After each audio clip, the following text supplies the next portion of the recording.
Hello friends, today we are going to continue chapter number 15, drainage system, lecture number 2. Friends, in this chapter we were discussing about the drainage system. Here the drainage system, according to this chapter, the drainage system, that means if we understand the word drainage system, that means the study of the river pattern of any region is known as the drainage system. We also discussed about the drainage pattern. What is drainage pattern? Drainage pattern, that means the natural arrangement of any river and her tributaries is known as the drainage pattern. Friends, we also discussed that this water is very useful for us. We discussed about the drainage pattern is divided into different 4 sections. That is that flow, dendritic pattern, trellis pattern, rectangular pattern, radial pattern, that is also known as centrifugal pattern. So these were the 4 patterns in which we can see the flow of any river. So friends, this is the natural arrangement of any rivers flowing in any region along with its tributaries. Friends, we also discussed all this in detail. Friends, we also discussed about the various flow divided into different sections, that is the upper course, middle course and the lower course. We discussed about all these 3, that the flow of the river which starts from the mountain is known as the upper course. That means it is the upper course. Here the river flows with a lot of energy and speed. In the middle course, lots of sedimentation is present. Friends, we discussed that in the lower part, that is the lower course, at that area the river is seen deep. Friends, we also discussed about the formation of lakes as well. Friends, today we are going to discuss about the different types of rivers, that is the Himalayan rivers and the Peninsula Rivers. Friends, let us start learning about the drainage system of India. Let us start learning about the drainage system of India. In this drainage system of India, friends, we will learn about the Himalayan rivers and the Peninsula River as well. So, starting understanding about the drainage system of India. Friends, when we are talking about this drainage system of India, we know that India has a very varied physiography. Friends, as you know, we discussed this thing in our previous lecture, that India is a country where we experience lots of varied physiography present in our country. We know at some parts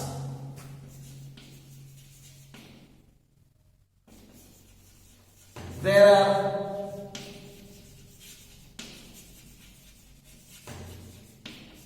high mountains. At some part we see high mountains, whereas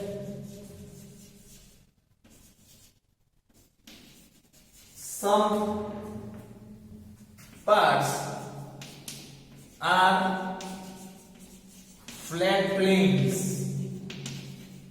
We know about this physiography, that there are some of the region that contains mountain, and on the other side there are also some regions which are totally flat plain region that we can consider.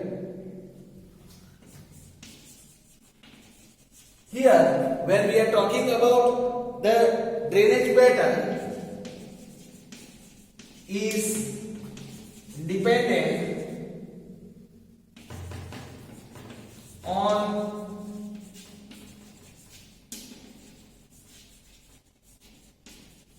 the physiography It is dependent on the physiography. It is dependent on the physiography of a place. Along with it, we can say that based on the physical feature of India, if we talk about the basic physical feature of India, its drainage system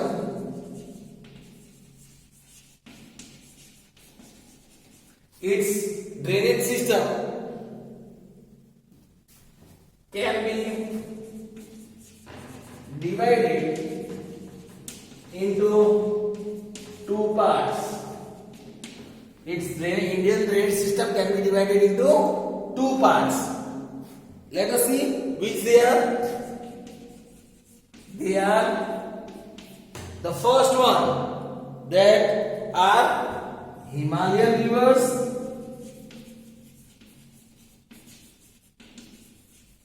First one are the Himalayan rivers, friends, and the second one is the Peninsula Rivers. Indian drainage system is divided into these two rivers, these two parts, Himalayan rivers as well as Peninsula Rivers. Now friends, let us understand one by one about the Himalayan rivers and the Peninsula Rivers.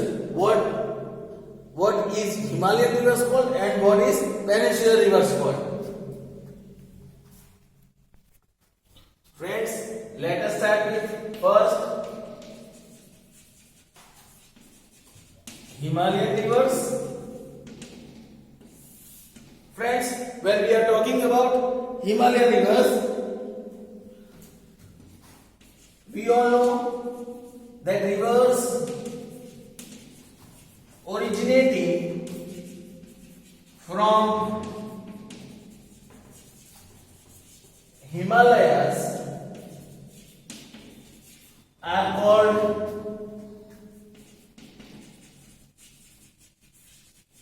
Himalayan rivers. Friends, we all are aware from the name itself, we can understand that which rivers can be considered as Himalayan rivers. The origination of any river that is from the Himalayas are known as the Himalayan Rivers. Sindhu, Brahmaputra,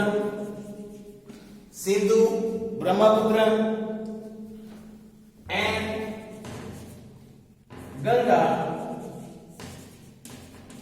are the three most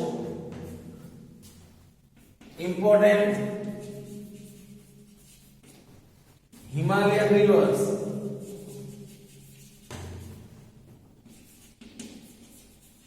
These are the three most important Himalayan rivers. Himalayan rivers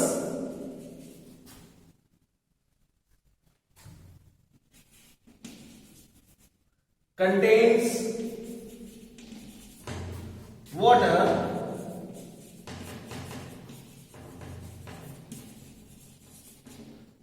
throughout the year.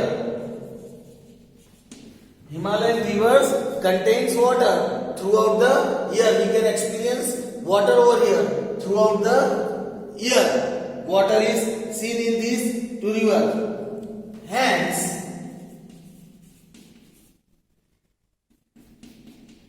it is also called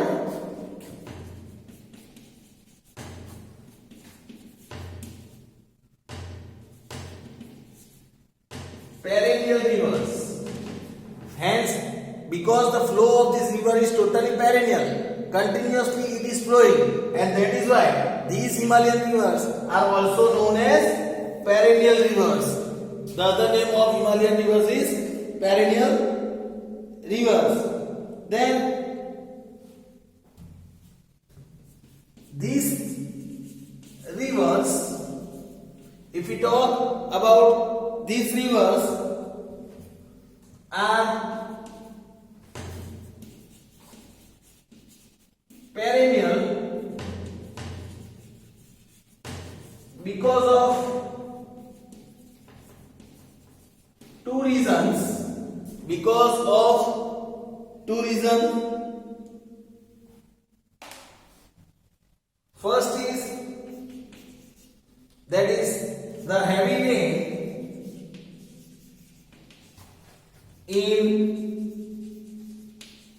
monsoon. The heavy rain that falls in monsoon increases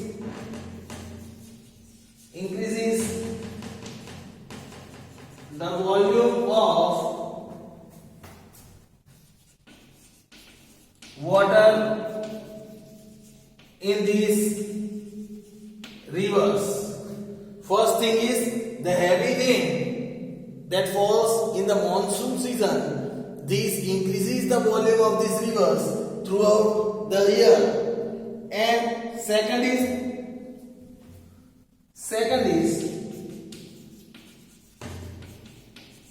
the melting of snow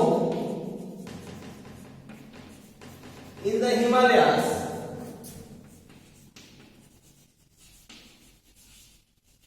The melting of snow in the Himalayas that add water during summer.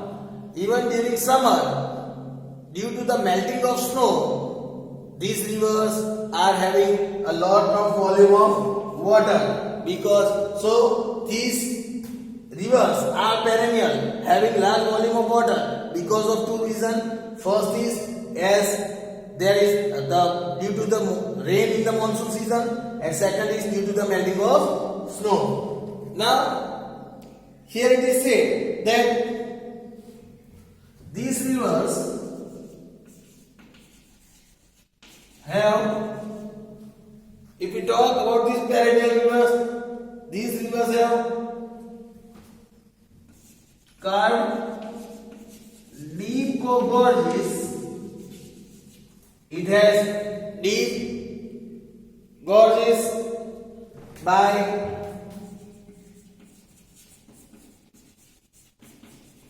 cutting the mountains.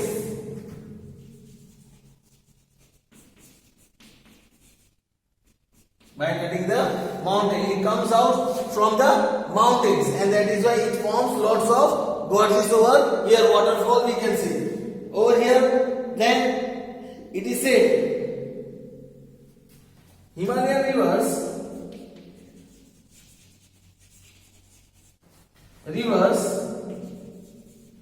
cross a very long way.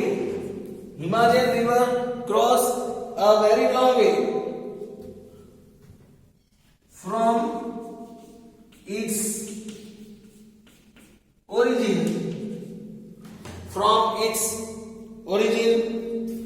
to finally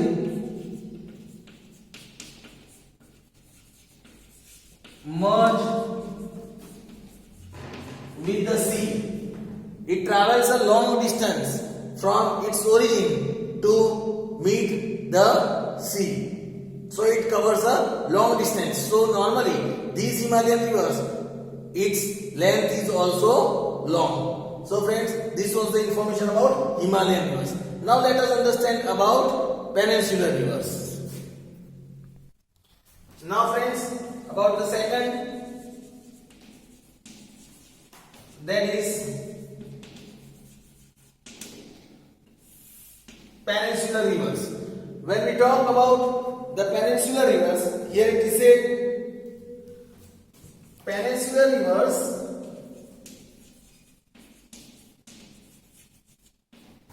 are dependent on rain. Peninsula rivers are dependent on rain. As we know quite uncertain. We know that rain is uncertain. We do not know the exact time for this rain. And so, they do not contain water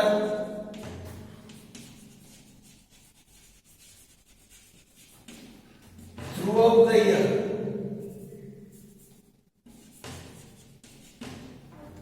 As these Peninsula Rivers only depend on rain, and that is why these rivers do not have water throughout the year, we can say. Then, hence, these Peninsula Rivers are also called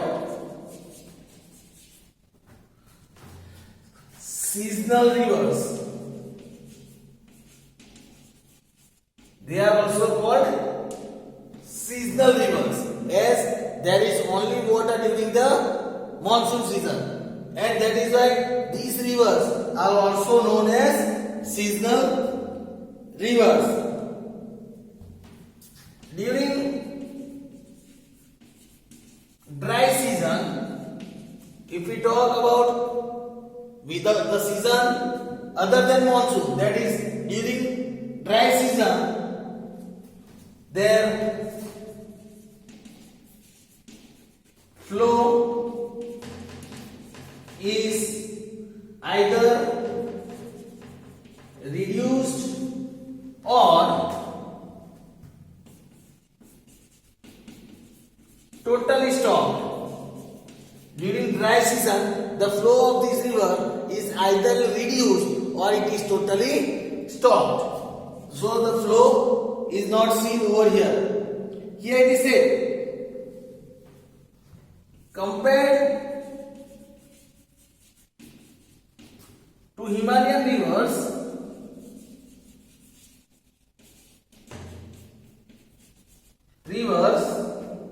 if we compare these seasonal rivers or the Peninsula Rivers with the Himalayan rivers, they are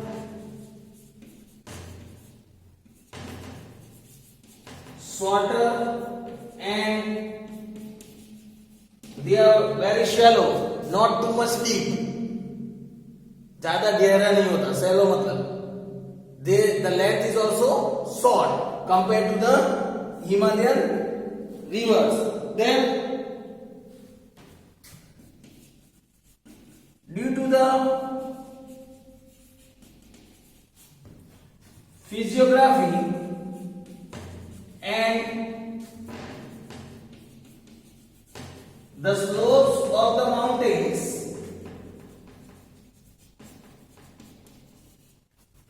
due to the physiography and the slopes of the mountain, most of the Peninsula Rivers originates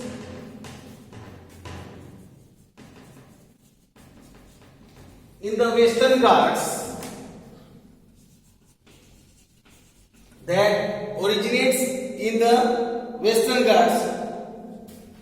then it flows eastwards. It flows eastward after that and meets Bay of Bengal. Here it is said that most of the Peninsula Rivers, they flow eastward. They originate from the Western Ghats and at last they meet the Bay of Bengal. Here it is said, Western Ghats serves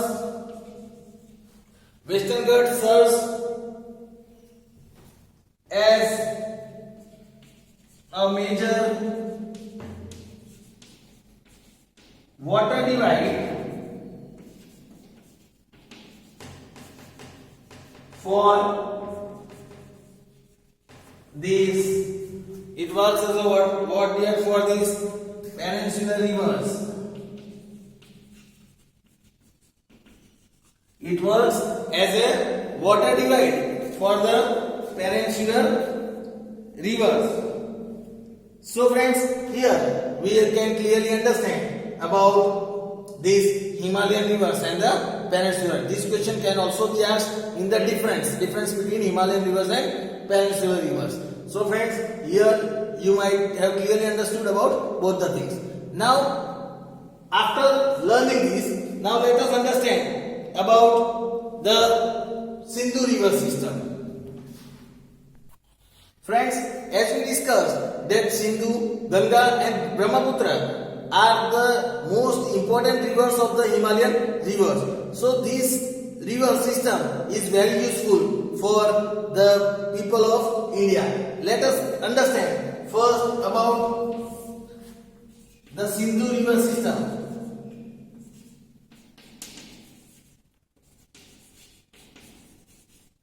Friends, now let us understand about Sindhu River system. Friends, when we are talking about Sindhu River system, we can say Sindhu is one of the longest rivers of the world. Sindhu is one of the longest rivers of the world. We can say with the length of 2900 kilometers. With the length of 2900 kilometers. The length of Sindhu River is 2900 kilometers. Sindhu River originates, if we talk about the origination of Sindhu River, from near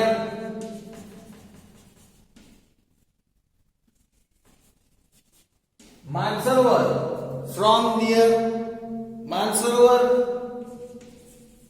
region, that is in Tibet. It is in Tibet.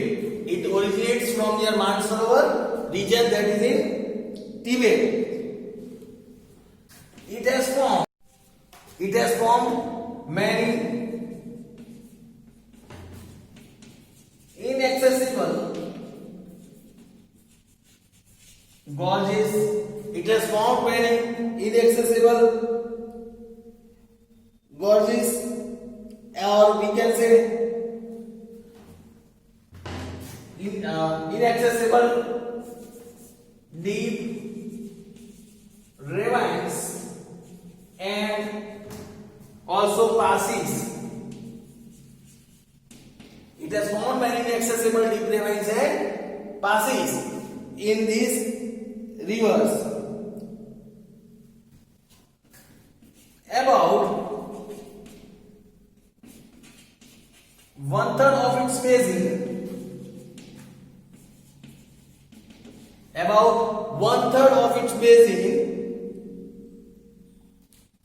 falls in the mountainous region,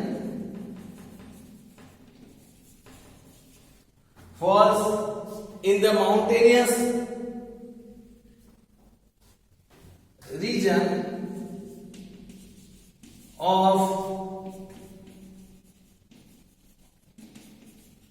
Jammu Kashmir. 1/3 of its basin, 1/3 of its length, it falls in the mountainous region of Jammu Kashmir. Then first Sindhu, if we talk in the beginning, Sindhu flows to the north.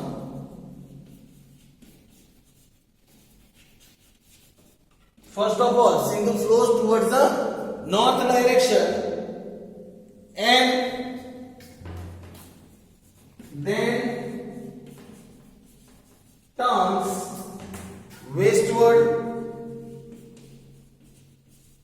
After that, it turns westwards and enters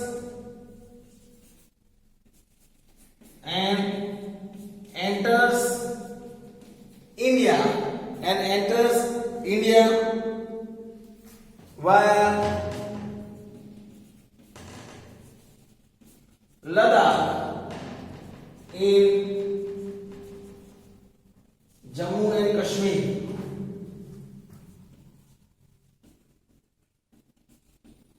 Via Ladakh in Jammu and Kashmir. Then here it is said, here the rivers, here the river Jaskar, Nubaram,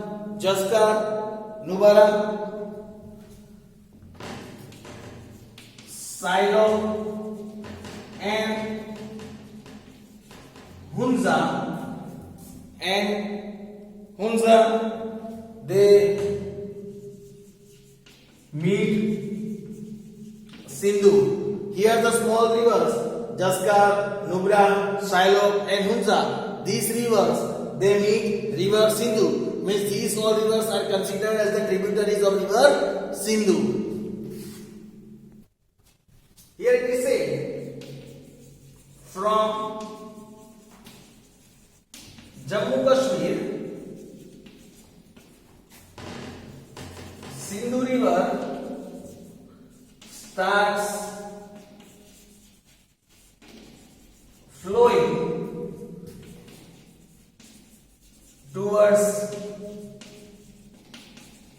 Pakistan. Here it is said, from Jammu Kashmir region of India, this river it starts flowing towards Pakistan. So it starts flowing towards Pakistan. In the Punjab area of Pakistan,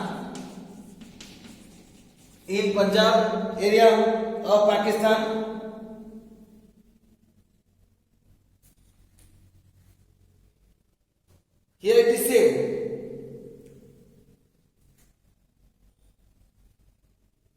5 tributaries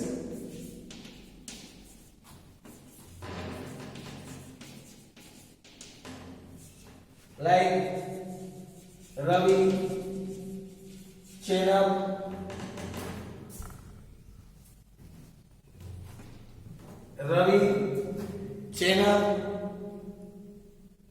then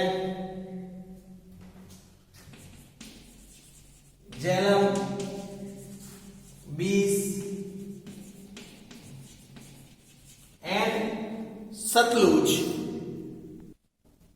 Here it means Sindhu at a place,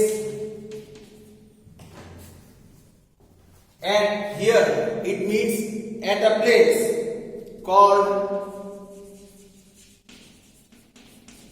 Mithankot. Here the Punjab region of Pakistan, 5 tributary rivers Ravi, Jhelum, Bees and Satluj, they meet river Sindhu. That means these 5 rivers are the tributaries of river Sindhu and they meet at a place in Pakistan called Mithankot. It meets at Mithankot. Then the combined flow of all these rivers, then the combined flow of all these rivers ultimately flows southwards, then it starts flowing towards the south direction and it meets Arabian Sea. This to the Arabian Sea at the last. Here it is said, these rivers flow at a slower speed in the plains. In the plain region, the flow of this river is slow. Then, here it is said, in the year 1960, a treaty was signed. A treaty was signed with Pakistan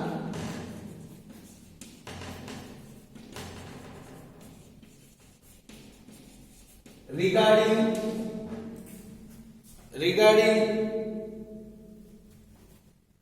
the distribution of the water of river Sindhu. A treaty, a condition was signed with Pakistan regarding the distribution of water of river Sindhu. Here it is said, according to this treaty,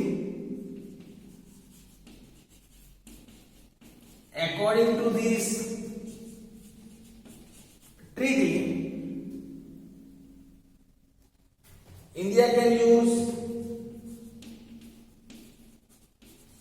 only 20% of the water. 20% of its water, we can say, of its water means of the water of river Sindhu. And friends, as we know, only 1/3 part of the Sindhu River is in India, and most of the other part of the Sindhu River is in the major part of the Sindhu River is in Pakistan. That is why it is this kind of deal is made. Here it is said, waters of rivers Satluj, waters of rivers Satluj, Ravi and Beas is used for irrigation. It is used for irrigation in the states of Punjab, Haryana, and in the states of Punjab, Haryana, and southern west of Rajasthan. So the rivers of these three rivers, the water of these three rivers, there is Satluj, Ravi and Beas. This water is used for irrigation in Punjab, Haryana and southern west region of Rajasthan. So friends, this was the information about Sindhu river system. We learn about the other Brahmaputra river system and Ganga river system in our next lecture. Thank you.